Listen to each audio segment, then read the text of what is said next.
Hey there everybody, how's it going? Last time you saw one of my videos, it was a comparison slash review of the Taurus PT-111 G2 compared to this guy right here, the Smith & Wesson SD9 VE. Yeah, a lot of people liked that video. The video before that one was pretty much a video of where I painted this gun, and it turned out pretty shitty, and well, now it's no longer like that, as you can see. And then, like I said, I did the review and compare, and a lot of people liked that. Of course, safety check. Now, I just do this because, well, I emptied it. So, I mean, if it was loaded, I mean, I don't really care. They're my guns. I want to keep them loaded in my house under my supervision. That's fine. Not your problem. So anyways, this gun, yes, but this is not the reason you are here. You are here because something has happened. Something has happened to my wonderful Taurus PT-111 G2. I can't quite put my finger on what happened exactly. Oh, wait, I can. I've got, wait for it. Let me just dig through here, and I've got this. I've got this Ruger. Just kidding. The Ruger LC9s, not the Pro, not the LC9, but just the S. And spare mag. Yep. You just, to do this, you take your bullets, and it's a new design, right? So it's supposed to be more compact and concealable. And you just, I think that's it. Yeah, you put your rounds in like that, and you slap it in the magazine, and they just fall into place.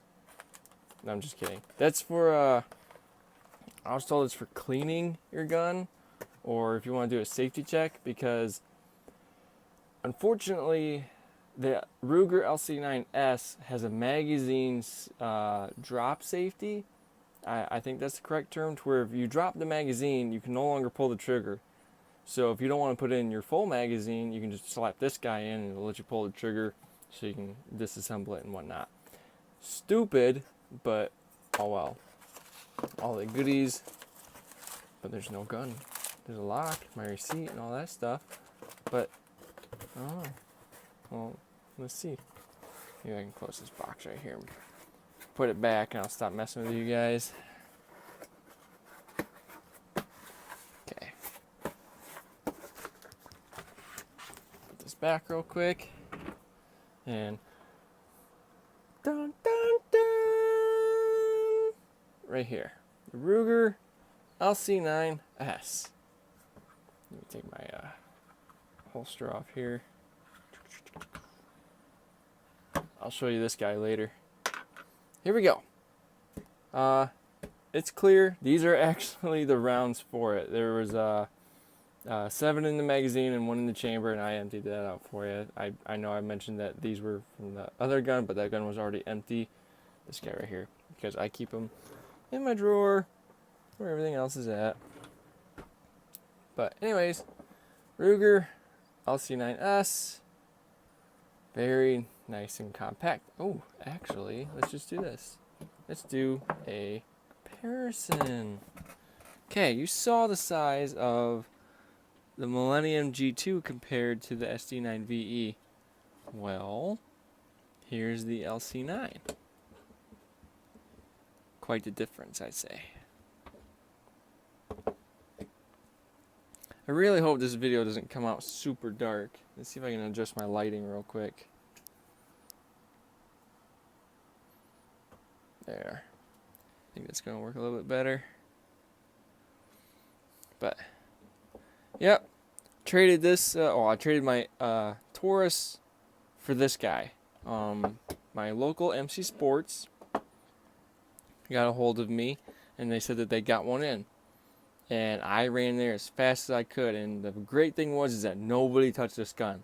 Literally, the lady went back, grabbed it, and I watched her open it right in front of me, which is fantastic. So no one got to handle it or anything. So like I said, this one's got the manual safety right there. Rear LC9s trigger. It's got the trigger safety and the safety. Now, a lot of people don't care for the manual safety. That's why they have the LC9s Pro, because that doesn't have an external safety. But for peace of mind, when I'm carrying this, I like that safety. I like that click. I like that reason, because I carry it right there. I carry appendix, so just it's peace of mind knowing that when this is pointing down south at something very precious to me, I know it's not going to go bang. Granted, for those people that you go, well, if it's a good firearm, it shouldn't go bang in the first place. Well, do you know what? Like I said, this is me. This is my gun. I got it for myself. And so, like I said, for my peace of mind, I like that click. Okay? It's just a comfort thing. Okay? Some people like that. Some people don't. I don't care. This isn't a Glock. Okay? I might have hurt some Glock or Glock frat people, fans, whatever you call them. I don't know. I like Glocks. They're too expensive for me. Anyways, got this guy, and I already did a color fill job on him, and all I did was take fingernail polish, and I did that job. And you can find those videos on YouTube where you fill it in, and then you take nail polish remover, non-acetone, and then you just lightly rub the excess off, and you get that. And I tried doing it there, didn't turn out well. Did it over here, ended up wiping some off, and ended up taking too much off, but that's what it looks like.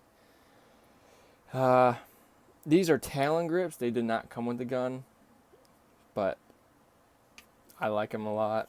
This is the rubbery texture. There's apparently, I think it's called granite, so it's like skateboard tape. And I didn't want that as an everyday carry, and being right down there, I didn't want that discomfort, so I got these guys, and I like it a lot. So, I would show you the trigger pull, but there's, I need the racket, and it's kind of a pain doing one-handed.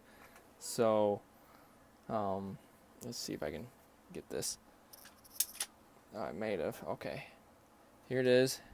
Disengage the safety. Right there.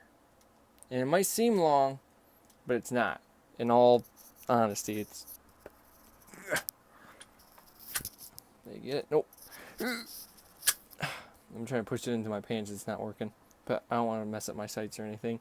Oh, speaking of sights. Right there. People say that these sights are too small. They are small. They're not wrong. Is it a bad thing? No. Reason? I can see those just fine.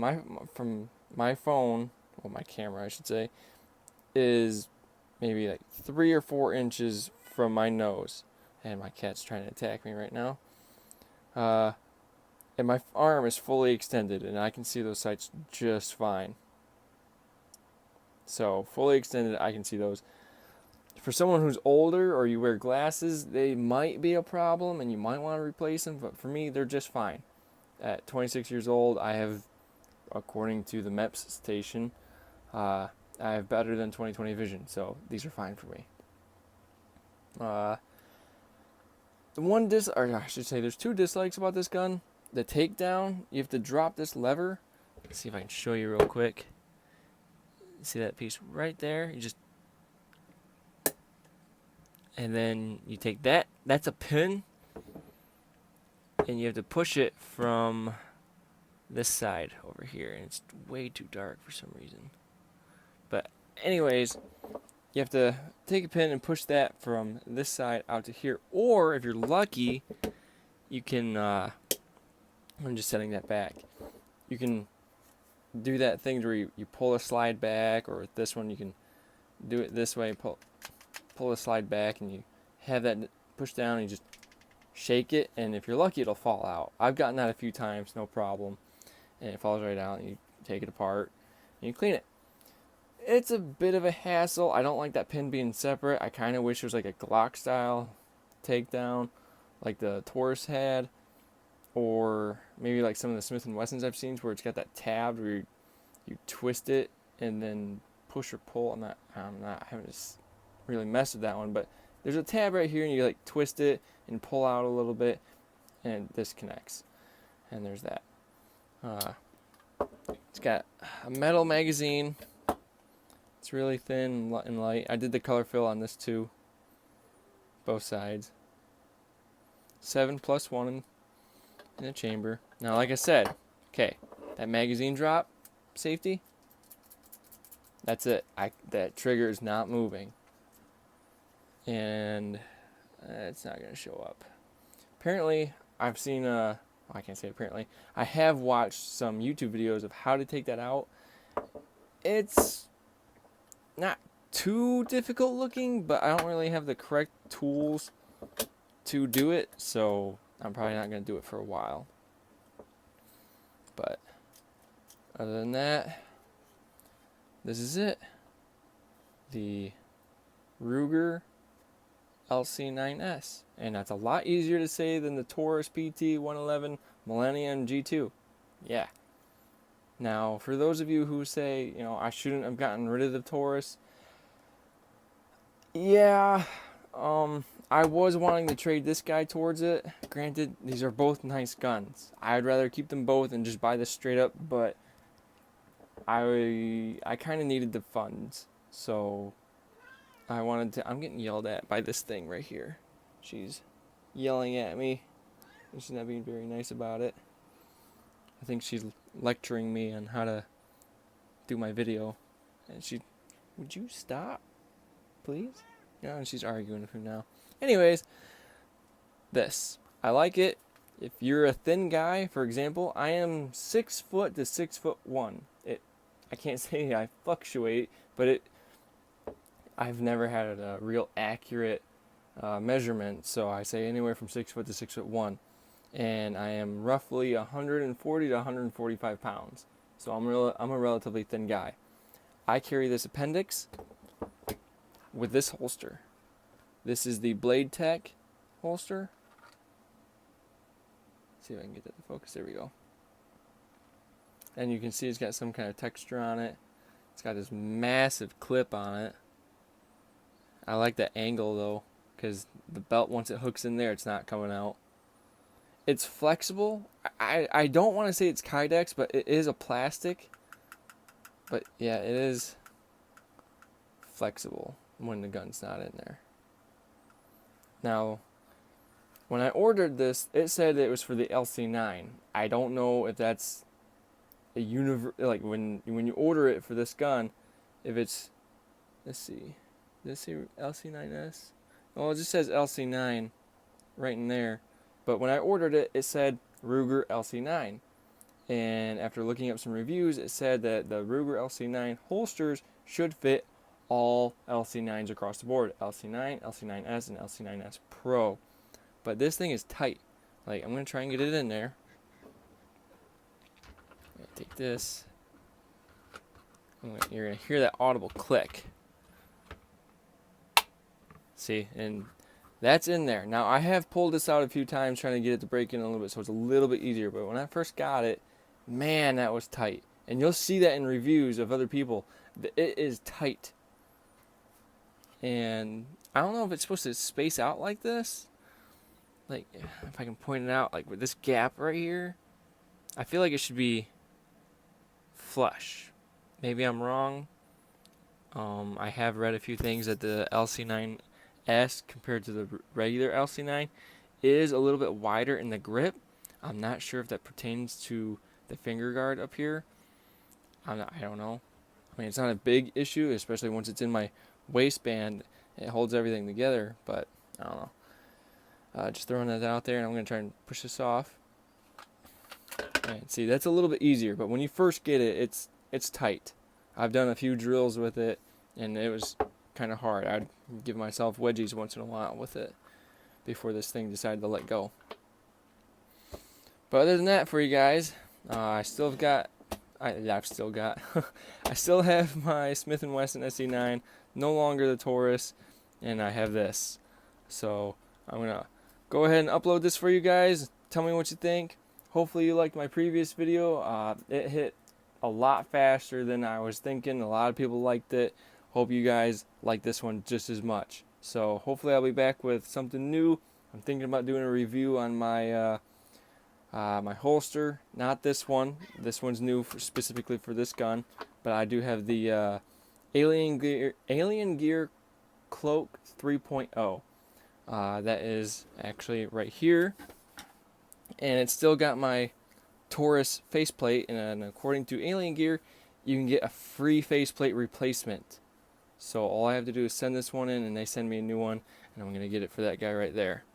So maybe I'll upload a review of that one of these days. But other than that, this is for you guys, and hope you enjoyed. See you later. Peace.